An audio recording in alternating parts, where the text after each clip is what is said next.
Workplace disputes are a common occurrence, but they can sometimes escalate to violence. This can have devastating consequences for the victim, the perpetrator, and the workplace as a whole.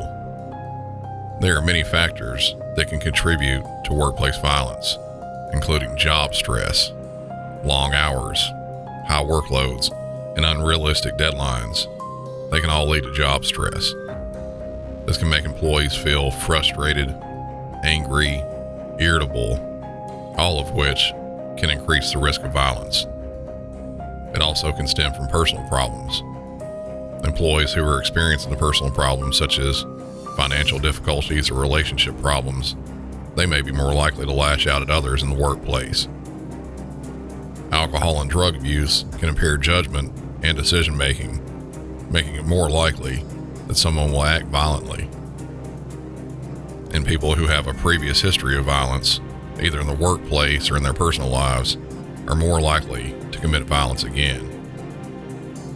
Some of the ways that workplace violence can show its face are verbal abuse, stalking, cyberbullying, and then actual physical violence that can be an assault, battery, or even murder. And the devastating effects of workplace violence can affect the victims as well as other co-workers. They may experience physical injuries, emotional trauma, or even PTSD. They may also miss work, which can lead to financial hardship. The workplace itself may also suffer, as employees may become afraid to come to work, or productivity may decline. If you haven't figured it out yet, this episode I'll be talking about a workplace dispute that took an incredibly sideways wrong turn and ended up with a deadly outcome. Welcome back to Music City 911.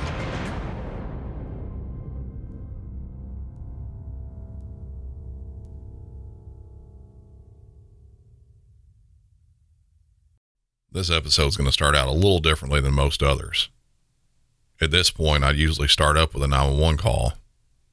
The call or calls leading up to the incident I'll be talking about today weren't released, so I'll need to bring y'all up to speed on what happened prior to the calls I have. Yulee, Florida is a small community just north of Jacksonville off Interstate 95 and State Highway 17, and is considered part of the Jacksonville metro area. It's a suburb where most of the people who live there drive into Jacksonville for work each day. Even though it's a pretty small community, they still have larger stores like your typical restaurants and grocery stores, and even a Walmart. On a Tuesday night around 5:15 p.m. back in 2014, 53-year-old Steven Swan was walking in the parking lot of the Walmart when he was hit by a car. Unknown to him, it wasn't an accident. It was deliberate. After being hit by the vehicle, the driver got out and started beating Steven, hitting and kicking him repeatedly. Security guards at the Walmart rushed out to try and help the victim, as well as detain the suspect, but the attacker managed to get back in his car and flee the scene. Luckily for police, witnesses of the attack hopped in their cars and followed the suspect. Surveillance video showed that 3 witnesses followed the fleeing suspect. One was named Kyle Davis, a former military member. He was quoted as saying, "First thing I noticed was the car on the side. The next thing I noticed were the looks in people's faces that were panicked. I saw the car on the side of Walmart starting to speed off." He went on to say, "As soon as I noticed he was speeding off, I cut through the parking lot, probably through 4 or 5 lines, speeding as fast as I could, trying to intercept the car. And he ran through the stop sign at such a high speed he hit a curb." Davis followed the suspect's vehicle to a nearby neighborhood where things kicked up a notch. He saw the vehicle he was following stop and then a man hop out and run into a house. Davis then told reporters, "I heard 4 to 6 shots, and when we heard the shots, we went to the next door neighbors. Then we called the cops and held up there until the cops arrived." Luckily, none of the witnesses that followed the suspect were hit by the gunfire. Back at Walmart, EMS were called to the scene to attempt to help Steven Swan. He was loaded into an ambulance, but was injured so badly that he was taken to an awaiting helicopter and airlifted to the University of Florida Health Hospital, where a few hours after he arrived, he passed away. After receiving the calls from the witnesses that followed the suspect, police showed up at an address on Arrigo Boulevard in the Fernandina Beach area, where they too began taking gunshots from the suspect after he barricaded himself inside the house, at first with a handgun, then he transitioned to long guns. A perimeter was set up surrounding the house, and a SWAT team from Jacksonville was called to help with negotiations, as well as try to resolve the incident if it continued down the path it looked like it was going to. That's when dispatch got another 911 call, this being a very long call that I believe is important to hear in its entirety. 911, where's your emergency? Nassau County 911, where's your emergency? Hello? Nassau County 911, where's your emergency? Hello? You there? I'm here. What is your emergency? There's no emergency. I'm at a standoff with the police on Arrigo Boulevard. Okay, and what is your name? Allen Fortunia. Okay, Alan, what's going on? Lisa. Are you the one that's shooting at the police, Alan? You bet. Okay. Why are you doing that? Well, it's a long story, sweetheart. Okay. Well, tell me what's going on, okay? I've got the shooter on the phone. In 2005, from 969, while I was employed at Portsmouth Naval Shipyard. Okay. What happened at the Naval Shipyard? I had a supervisor that came after me and targeted me, and his name was Steven Swan. Okay, and what happened with that? Well, this guy was trying to make a name for himself. And he went through the craftsmanship, one name at a time. And please don't try to distract me. I'm armed. And I'm aware. SO3, go ahead. Okay, and so this guy kept coming after me and kept coming after me. Until eventually he got me laid off as a threat to the nation under the Patriot Act. Now, that lasted for about 2 years and they gave me a retirement. Okay. But I didn't particularly care for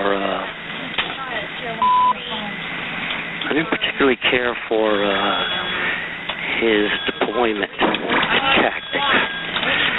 You see, this guy was a narcissistic individual to do anything he could to get ahead.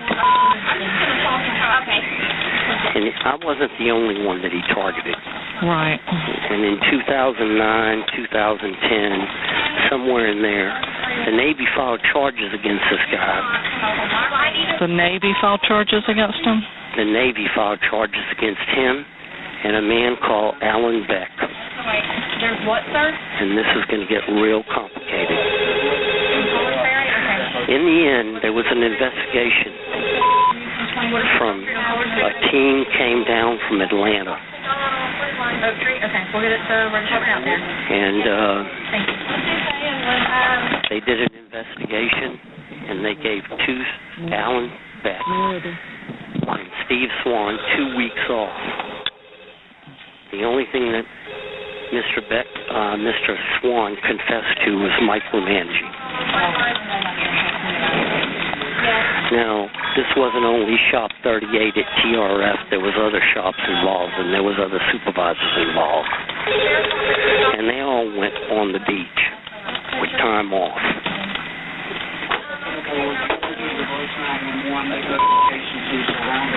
But by then, I had been in a leave without pay status. Now, some people say I was crazy. Okay, fair enough. I could have spent my whole rest of my life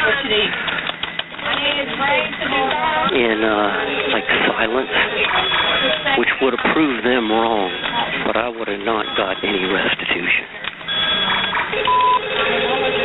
Steve Swan was up for retirement. I went to Walmart at the end of the street and I saw him there, and I ran the son of a bitch over. Okay, so he was able to retire? Not for another year. So you ran over him at Walmart today? Yes.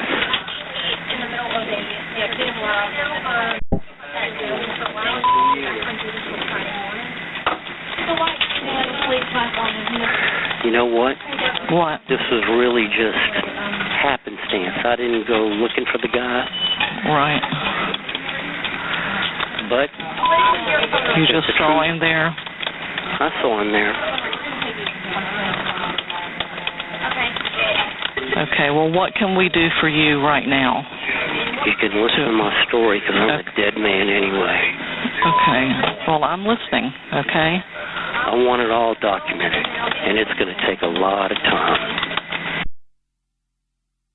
If you tell the police to fucking pull back, I'll tell you my story, and this will end up happily.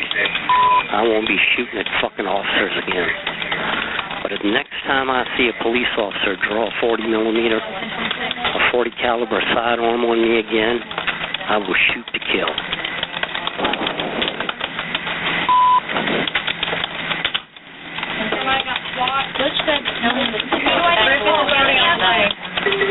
Okay, Mr. Fortuna?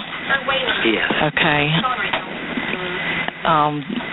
The officers on the scene want you to come out the back door with your hands up. Fuck you, that ain't happening. Okay, they want to resolve it, and they want to hear your story. They're not resolving shit, because in order to hear my story, I'm going to lose all my pensions and go to jail for life, so you might as well consider me suicidal.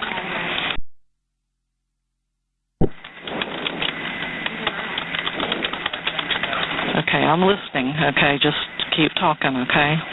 Let me ask you something. There's a white pickup truck behind the northeast corner of my house. Is there still an officer behind there? I don't know, sir. I'm not... You don't? Well, we're going to find out.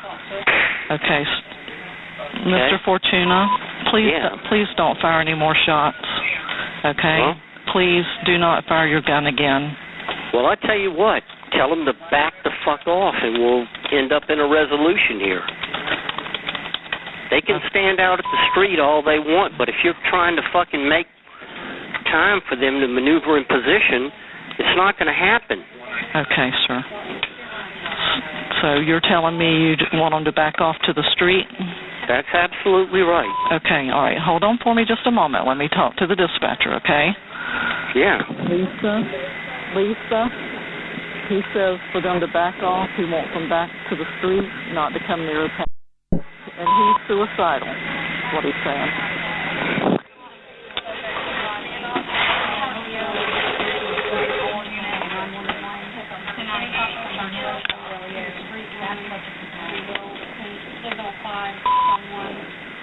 You there? I'm here. I told the dispatcher that you want them to the street, Let's okay? get personal, because I know how this works. What's your first name? My name is Linda. Hi, Linda. My name's Allen. Okay, Allen. You know, I would like to try to help you resolve this and to work out whatever issues are going on, okay? No, you're not. No, I am. No, you can't do anything. Judge Foster, he's a fucking asshole. You know what? I already went down his lane with a divorce. Okay. You know, the United States Air Force, these fucking people, you go look up William Hawley and ask him how come he was punching on me all the time and how come he never filled up my performance reports. Who was he? William Hawley. He was my supervisor out at the 125th Air Refueling Squadron. Were you in the Air Force? I was in the Air National Guard, but I was active duty Air Force. You point this out on your report there, darling. I got 50 years working for the United States government, and I am a 2-time war veteran. You make sure that gets in there.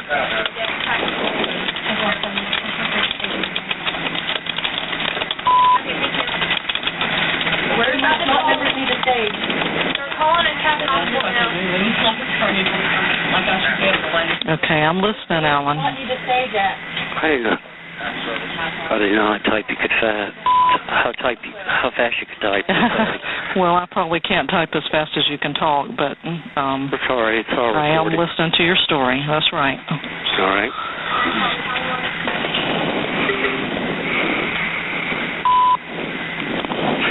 You know, I never really wanted this to happen this way. Well, you know, you're the one that can make it happen a different way. No. The United States government pushed me into a corner because they wanted to prove a point. And now I'm going to prove a point.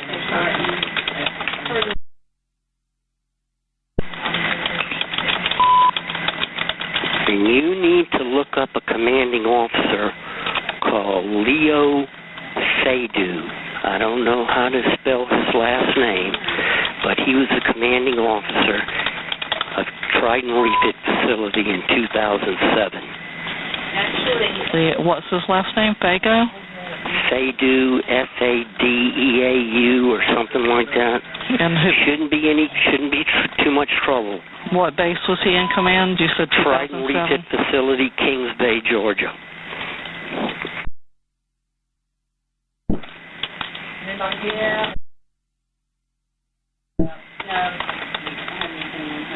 Okay, and what about him? He was the one that supported this. Steve Swan and all these other shop supervisors for coming after employees and trying to teach everybody a lesson.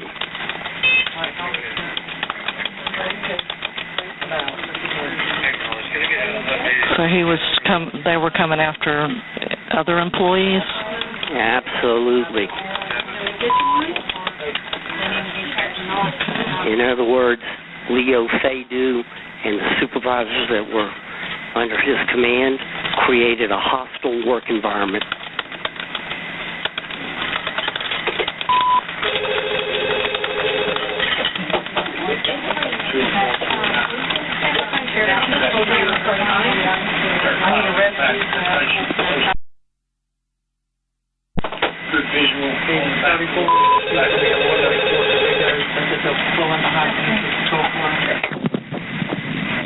Okay, Alan, I'm still listening.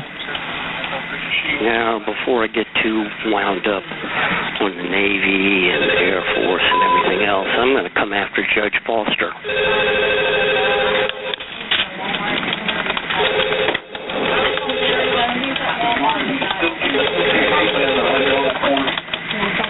Okay, and what do you mean when you say you're going to come after him?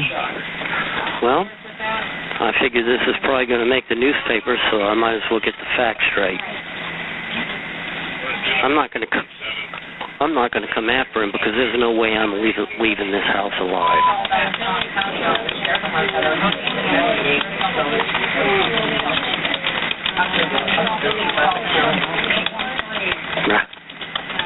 I know you're keying in on all those negative thoughts. I'm going to kill myself and all this other stuff. Well, is that what you're saying, that you're going to kill yourself? Depends. What does it depend on? How this ends up. Okay, well, I'm going to ask you not to hurt anyone else, and I don't want you to hurt yourself either. Well, but it's the very first part, I can't,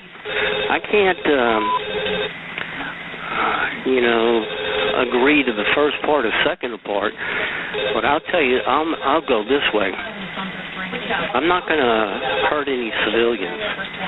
This is between me and the police department. Now, they want to come out here with weapons drawn? Fine.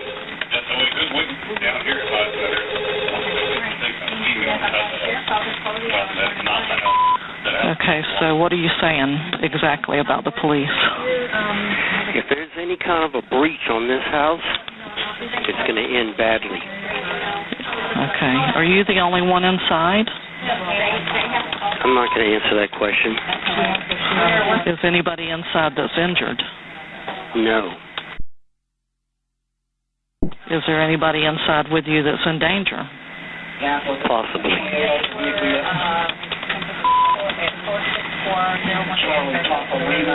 Let me go this way.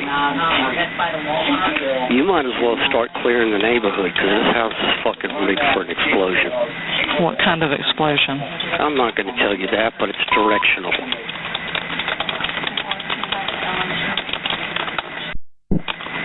What's the street address?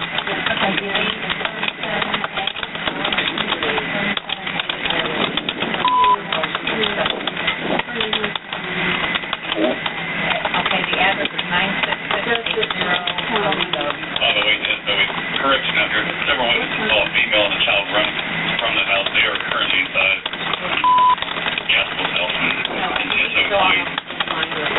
And when you say it's directional, what does that mean? It's some sort of propellant or what? What are you talking about? I tell you what, I got 50 years all working for the military, 27 as a civilian on nuclear subs, and 16 working for the Air Force.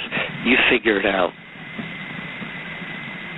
Okay, well, I don't have military experience, so I don't really know. That's unfortunate for you. I'm just going to tell you this. There's enough explosives in here right now to where things are going to be very bad. Mike, can you around and work your way back towards the back of the backyard?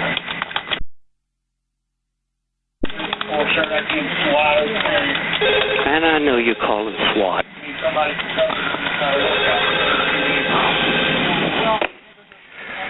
See, I know how this works, but you're never going to get back to Judge Foster, are you?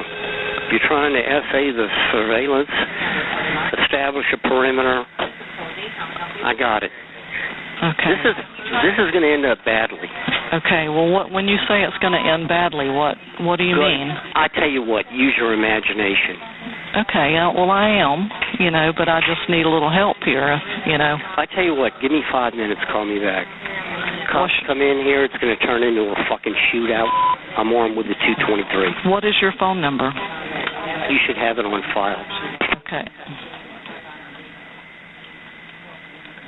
He just hung up on me. Boardwalk Landing and just had a woman and a child taken off from the side of that house.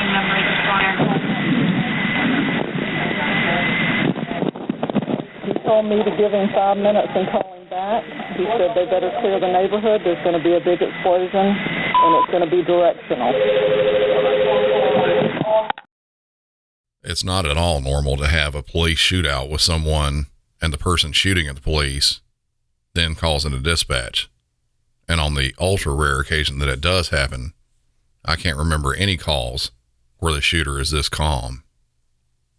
Before we get into what happened that day, let's take a look at what led up to all this craziness.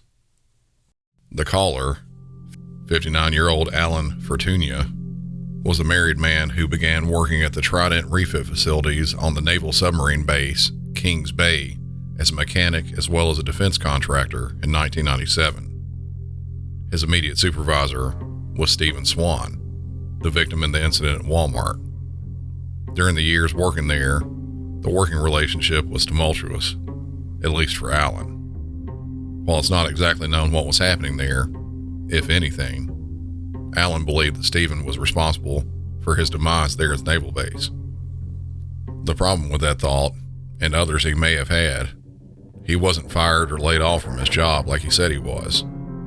He voluntarily retired in July of 2010. Even though it was possible that Steven was somehow plotting the involuntary dismissal of Allen, it doesn't seem very likely. Steven was seemingly universally liked by all. Statements were taken by police as well as news reporters about what kind of a person Steven was. The base they had worked at released a statement saying he was greatly admired throughout the entire command and a well-respected leader here. His passing has shocked and impacted everyone here, and our thoughts and prayers go out to his family, friends, and co-workers. That was from Mark Turney, Public Affairs Officer for Trident Refit Facility there at Kings Bay. David Lee, a friend and neighbor of Swan, remembered him as an excellent family person who was always outside with his kids. He said, "I can't even fathom why someone would do this to him." Allen, on the other hand, had all sorts of previous problems. Divorced around 2005, but previous to that, local sheriffs had multiple calls for domestic violence at the residence. Also in 2005, he was served with a domestic violence injunction and was subsequently arrested for contempt of court because of it. He was also evicted from his home by his mortgage company in 2009. In 2007, he was Baker Acted, which for those of you in Florida may already know about. The Baker Act is an involuntary mental health committal. He was found to be suicidal with multiple suicide notes in his house and in possession of multiple weapons.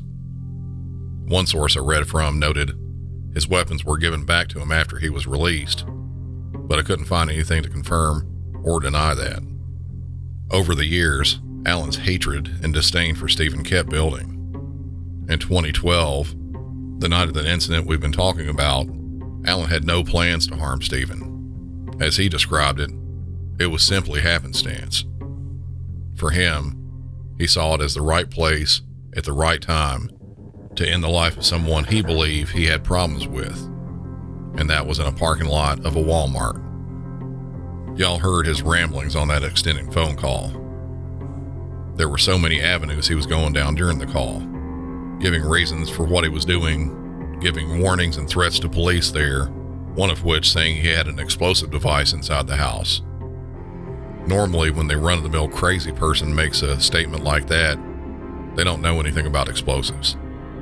They don't know how they're made. They're not really adept at how they function or made to function.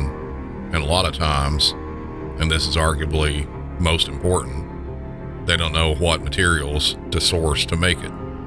This suspect had worked for the military in various roles and had years and years of access to different bits of knowledge that will allow him to easily craft at least a basic explosive. And the threat he made on the phone of having one, he certainly did have the capacity to make an explosive. This obviously is a huge concern for anyone there on the scene. Time goes by after the initial call from Allen, and I'm guessing the thought of what he had done started eating at him. Not so much that he had killed someone, but wanted to make sure he killed the right person. He called dispatch back. You want, sir? 911? Yes. I said, let me talk to the person I was talking to before. I live on Origo Boulevard. All right, hold on 1 second.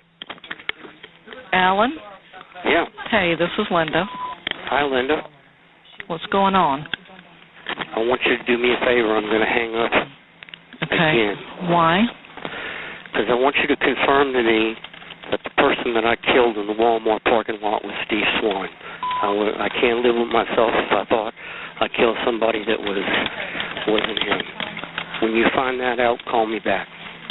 He should have had a wallet in his pocket that would have identified him. All right, and tell me, what's his first name again? Just confirm it for me. Steven, S-T-E-V-E-N. Swan, S-W-A-N. Call me back. Okay, I'll call you back.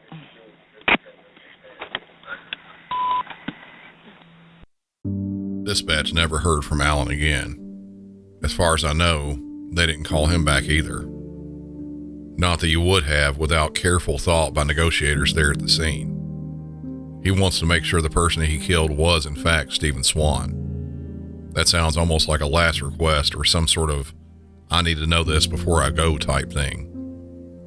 You don't want to be the catalyst to this man shooting officers, or worse, setting off an explosive that could kill multiple officers and maybe neighbors as well.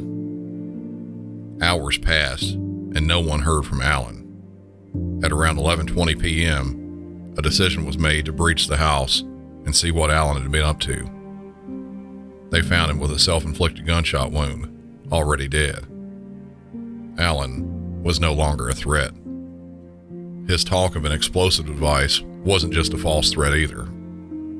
He had set up a propane tank as a makeshift bomb. Luckily for those around the house, it didn't go off like he wanted to.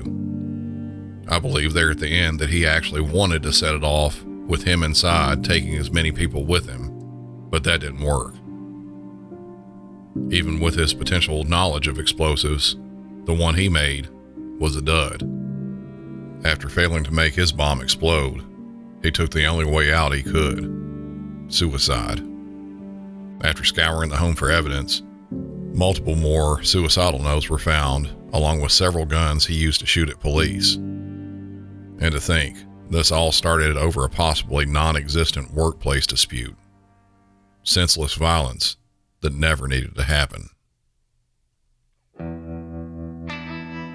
Hope y'all enjoyed this episode, and if you did, consider helping out the show by hopping over to patreon.com/MusicCity911 for ad-free episodes and bonus content. I've recently uploaded an addition to the recent When Animals Attack episode that has some pretty incredible circumstances behind the outcome. It's definitely one you don't want to miss. If you like the show and want some more, Patreon's definitely the place to be. Other ways to help out the show, and this one is actually a bit more on the personal side, mainly because hours spent dispatching and recording episodes can really dry out my voice. Something that can help keep my vocal cords nice and relaxed is definitely a cold beer. On my website, MusicCity911.com, if you scroll down towards the bottom of the main page, you can buy me a beer. That's just a one-time donation you can make in any amount you like. I promise that any donation there will go directly to proper fluid intake. Also, something that helps out the show is the continued 5-star ratings and reviews on whatever podcast platform you're listening on. And the last thing before I go, if you work for any sort of first responder or military agency, I'm starting either a patch board or a patch wall depending on how many I can get. Riverside, California, I've got yours already and they're ready to be placed. I'd love to have one of the patches from your agency. So if you'd like to send me one, or if anyone wants to send anything else, after multiple requests for fan mail, I finally have something set up. You can send whatever you have to Music City 911, 1784 West Northfield Boulevard, PMB 371. That's PMB as in Paul, Mary, Boy, 371, Murfreesboro, Tennessee, 37129. I'll have that info in the show notes as well if you're anything like me and can't remember shit. Thank you all for listening and for your continued support. And until next time, for Music City 911, I'm Brandon, and y'all have a good one.